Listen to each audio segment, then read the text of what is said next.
communication, etc. Yeah, it was great. Last couple weeks of the summer program, the OTAs, we kind of got a head start, so we were able to go through some of the install preview, so that when we came out today, yesterday and today, that they're kind of familiar with some of that stuff. So the communication's been good. We had a couple yesterday, and you always a little bit different when you go against the offense and things are moving faster pace. To be able to see some of the unique formations and some of the motions and stuff, we need as much of that as possible to get all of the communication down. But it was good. It'll pick up here as we go. We're kind of just focusing on some early down stuff. As we get to more situational football, third down, red area, that communication is really going to be tested. So we'll see what happens here in the next couple of days coming up. How do you determine where you go? Jim Knowles was kind of an overseer. Yeah. You seem to be a little bit more hands-on positionally.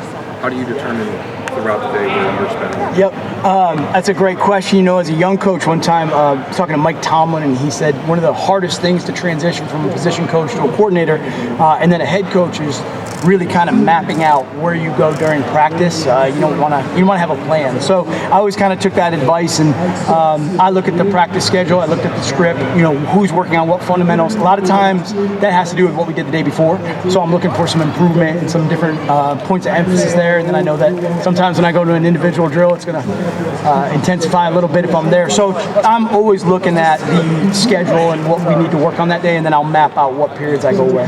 Obviously, Caleb's going to play a vital role in this defense wherever you decide to play him. It looks like he's playing in a lot of different spots here right now. How much of the depth and safety on the goal line you're thinking about in terms of what you can and can't do with Caleb, depending on what Malik and Jalen and Leroy, the rest of those safeties, where they are? Yeah, really good question as far as when you have depth in a room, how do you utilize all the players that are in it so you can get them all on the field? And I think creating jobs for guys in that sense is really important to kind of give them an opportunity to go learn and put themselves on the field.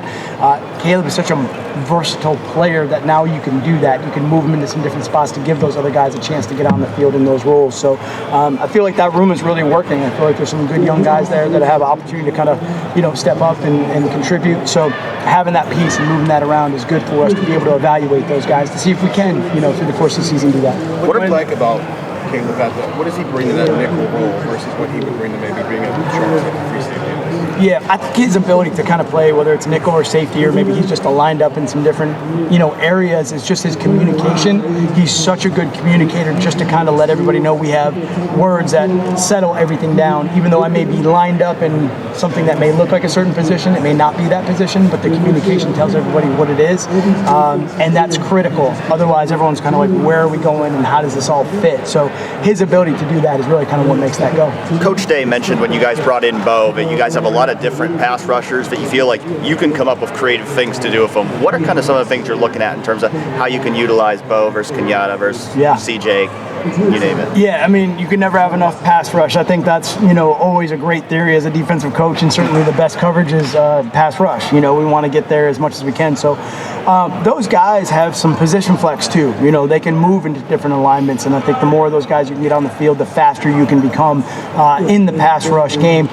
Certainly down and distance and situation will dictate some of that, but I think just having players like that can go inside, outside, maybe line up in some different alignments, really make every offensive lineman that we play against prepare for you. That's, I think, always harder during the course of the week, of a game week, rather than you're always in one spot all the time. It just kind of depends on each player, but we have some versatility there. Coach Day has challenged for defensive tackles to step up a lot. How have you seen kind of that depth progress here as camp has started? Yeah, I think it goes back to the spring and then really the summer. I think the summer those guys had a different mindset to come in and work, and with Coach Mick, really push their bodies, really work on getting stronger, being able to, use the leverage that they have, and that's what we're looking for now. It's hard without pads on to kind of get a judge on all that. We'll get a good look at it as we put them on tomorrow.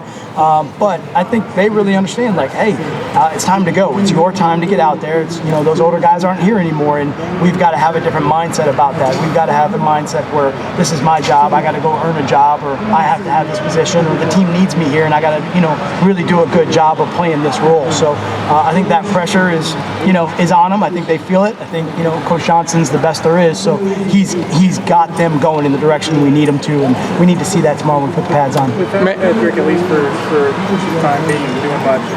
What's your just feeling about the depth? Yeah, no, we just kind of keep going forward, I think we have some young guys out there that need those reps, and it's really good to see, Taiwan or, J-Mo, those guys get out there and get that opportunity to go out. K-Mac, obviously, will be in the middle there too, and Will. So we have some really good players there, and, Edric will get out there as soon as he can, but right now it's opportunity for other guys to go out and show us what they can do. Did you hold your breath? Yes. I don't. Did you hold your breath? It looked like he was walking around out there today, though, with a brace on and stuff. That's a good sign, right? I mean, yeah, it's always good when they're out there for sure. And we, great thing was he was out there and we're talking through communication and we're watching the play, so he's getting those really good mental reps too. And I get this question a lot, so I'm going to ask you, what's going to be different about the Matt Patricia coordinated defense from last year? I mean, and I'm not looking for top secrets and all that kind of stuff, but how would you describe to somebody, like if you go to a lunch and they want what's going to be different about your defense, how would you explain it? Yeah, it's a really great question. Obviously not firsthand being in the building last year, but look, we have great coaches that are here, that were here last year, and I think it's my job to really kind of make sure I'm adapting and learning to what we did really well last year, because obviously it was great, and we have great coaches that coach these guys really well and develop these players at a high level. So I think from that standpoint there'll be some things that are very similar to what everybody's used to. I maybe teach a little bit differently. That's probably the only, I can't really speak on it. I just teach the way that I do. It's more conceptually and big picture and things like that, which gives us a little bit more position flex and multiplicity from that standpoint to put guys in different roles. So maybe that's it. But coming from the NFL, you're kind of a matchup guy, I mean, to a certain extent, right? I mean, it's... Yeah, I mean, that was the biggest lesson I learned, I think, when I went to the NFL from college, was just how much it was, to me, I used to say it was more like the NBA than it was anything else. Matchups and all that stuff was really important. That's definitely important. If you're going to go play against JJ, you better know where he's lined up every single play. So some of that still carries over. But right now for us, it's just about how do we improve fundamentally? How do we get a lot of young players? We lost a lot of really experienced veteran leadership guys last year that are, in training camps right now. So how do we get these young guys who are super talented up to speed, get them the reps they need so they have that game-like experience? Matt, when you got here, I don't think any of us knew how big of a hugger you were. I'm Italian, so I mean, it's kind of just what I do. Okay. I mean, you seem to have developed some pretty strong relationships in a hurry. I know that that's a matter of time and trust, but have you been making a greater emphasis on that as you go to the college game? How have you seen it? How does it compare to what you're used to at the NFL level, where maybe that's not the way it works? I don't know. No, it certainly does. I mean, I have great friends and relationships and players that I've coached in the NFL, and we have great guys here. The players here they're just great young men, so you can't help but gravitate to them. And as a coach, that's my role, right? I want to mentor and coach and help develop young men, 18 to 22-year-old men in those stages of not only football but life. So it's a true joy for me just to be around them. They have that energy, they have that youthfulness about them. They're very into the game of football, which I love, so they want to learn. I love to teach it, and just being able to be in that situation where I can help them outside of the game is really important to me. I think I've said to a lot of them, look, I have kids now that look up to them, so it's my job to be able to do everything I can to help them be the best versions of themselves. So that's what my kids are looking up to. Yeah, it might seem obvious, but I would imagine on August 1st there's a different level of comfort and relationships and familiarity both ways, from players to you and you to the players. Is this camp different? How is it different than spring for you? Yeah. Now that you have that built in a little bit.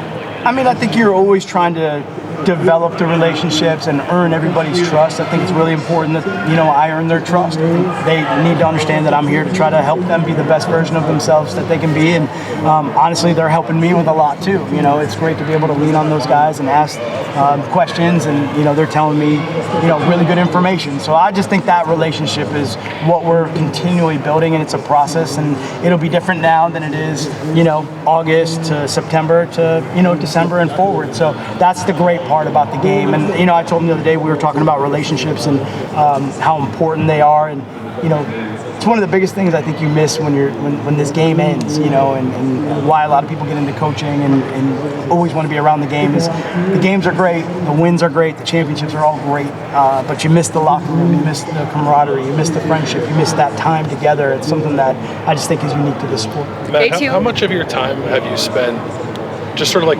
watching college football generally since you've been here, just to try to figure out sort of like what's in trend compared to the NFL and what you guys might see this year? Yeah, a lot. Watched a lot of film and really started that process last year. With kind of a unique year for me last year. I watched a lot of NFL and a lot of college tape just for that reason. I think even if you're in the NFL and the matriculation of the players coming in, the game has changed. There is a lot more influence. There always is college influence in the NFL. And look, you're trying to play to the strengths of the guys that you get in the NFL, and they're coming from college. So what do they do well? And you want to study that.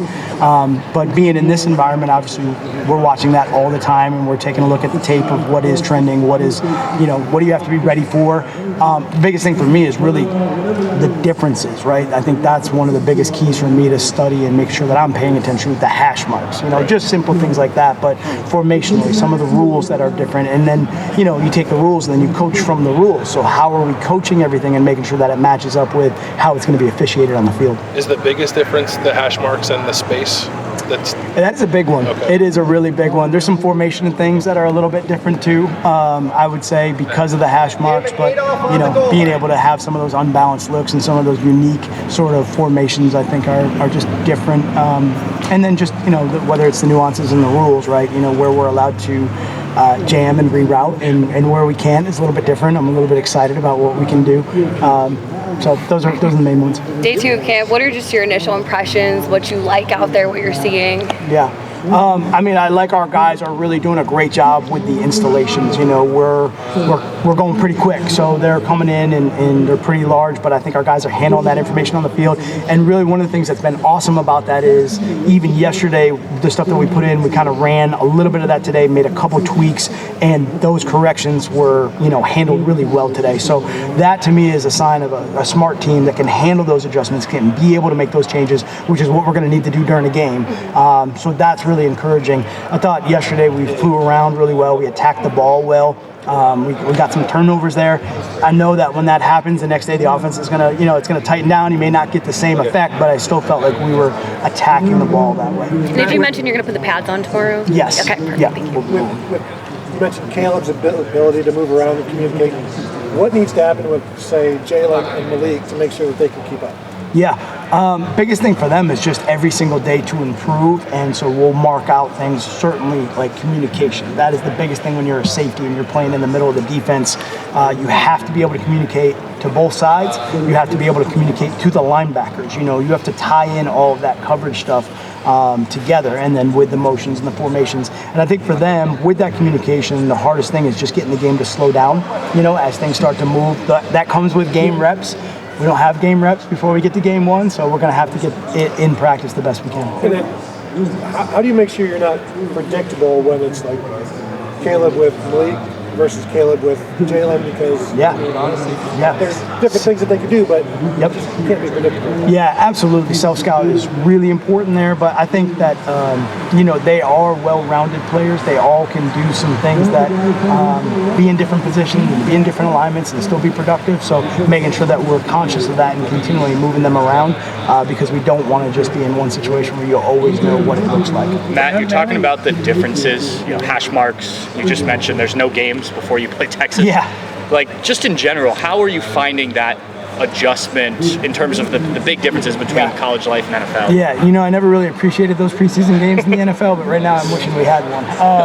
I think, we would say it all the time, like everybody needs preseason, everyone needs training camp, and certainly game day operation I think is one that is really important, and I thought that was great to be able to do that in the NFL. We got to hit the ground running when we get to week 1 and make sure that as a coaching staff, we're on point. We have good communication, whether it's from upstairs to downstairs, being able to see what's on the field, even just simple things like substitutions and packages going in and out and people being in the right spot. So we have to simulate that as we go through training camp to make sure, our guys are great. They've done it before. It's probably more me nervous than anything. I'm the one that's got to adjust and change. So I think they'll be fine. I'll be the one that'll be trying to figure it out. You mentioned the day before, you kind of plan out the next day. After 2 days, is there a position group you want to spend more time with tomorrow?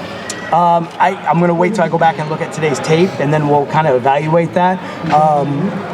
I will always generally gravitate to the linebackers. That is my natural sort of like backer hood. That's where I kind of hang out. But once we get through today's practice, and again, it was a little bit more early down stuff that I want to take a look at and just make sure that we're sound. There's a couple things I saw at practice that I want to make sure that they looked a little bit loose to me, so I want to tighten up. I'll probably be there tomorrow. To clarify what Caleb is doing, there are times where it looks like he is like in that nickel spot, and they're too deep or safety. Can you call that a nickel? Like, yeah. It could be a couple different calls. Okay. Yeah, it could be a couple different looks or a couple different sometimes based on formation. It could be something that maybe they're doing that we maybe change an alignment or switch something up. And when you put him there, is that because you like him there, or is it to give those guys a chance to play deeper? Like, what's the sort of the balance between finding the spot for him versus like, we want to also just free these guys up to play? Yeah, I think that's exactly it. Do we like him in a certain position and that's where we want to go? Maybe it's a matchup, maybe it's an alignment, maybe it's just depending on the motion. Sometimes some of the motion happens late, and you got to be careful about trying to either spin or adjust or move late and getting caught out of position. Sometimes it's actually just better just to stay. Everybody stay where they are and then play the positions that they're in, as opposed to trying to maybe overrun and kind of get out leveraged. So some of that has to do with some of the formation adjustments too. Man, were you last year when you were a ship looking for a new port, so to speak, but you were watching that video? What is something you definitely changed about yourself or your approach, or that you can kind of put your finger on? Having that sabbatical. It's a great question. For me, I think last year, a couple of things. One, it was really going back to, I got into coaching for a reason. I left engineering to get into coaching because I just really wanted to teach and mentor, and how important my coaches were, especially in college. My college coaches were to just growing up, and being a young adult, a young man trying to figure it out. And so it was really a way to kind of give back. I wanted to give back and I wanted to help people. I just really want to help people and teach. Came from that background with my parents and stuff. So I think I had a good opportunity to kind of sit back and be like, hey, I got to get back to just, getting the joy of being a great teacher and a great mentor and those relationships. And so that was a big thing for me. That was really important. And that's what a lot of it drew me back to the college game, to being around, guys of that age, and that be able to have that influence. I will tell you that also last year doing media, I have a much better appreciation for how difficult the job is for all of you in the media to, do what you guys do every single day. Like that's not natural for me, but the work that everyone puts into it from the media standpoint, and to get the message out to the fans, right? And to be that connection between the coaches and the team and the fans, and to really also have that football mind, right? Where you're diving into the game and you're taking a look at schematics and scheme, and all of that is to me, that is an incredibly difficult job. And I would say I have a huge appreciation for that. Players who were at media days last week really talked up Kenyatta Jackson as someone who stepped up as a leader. What kind of growth have you seen from him this offseason? I would echo all of that. I think Kenyatta has just really, from day one that I walked in the building, stepped forward and said, okay, hey, let me be in front. Let me do the drill first. Let me learn, let me do the lip. Whatever it is, it's like, get me out in the front. Let me go compete. Let me push myself. I think that everyone sees how hard he is pushing himself, and you can't help but gravitate towards that. Saying, if this guy is working this hard, man, I got to get my stuff together. I got to go work as hard as he is, because, he is setting the standard as we go forward. And I think everybody feels that. Great. Coach, thank you very much. Thanks, Matt. Thanks, Coach. Yep, good to see everybody.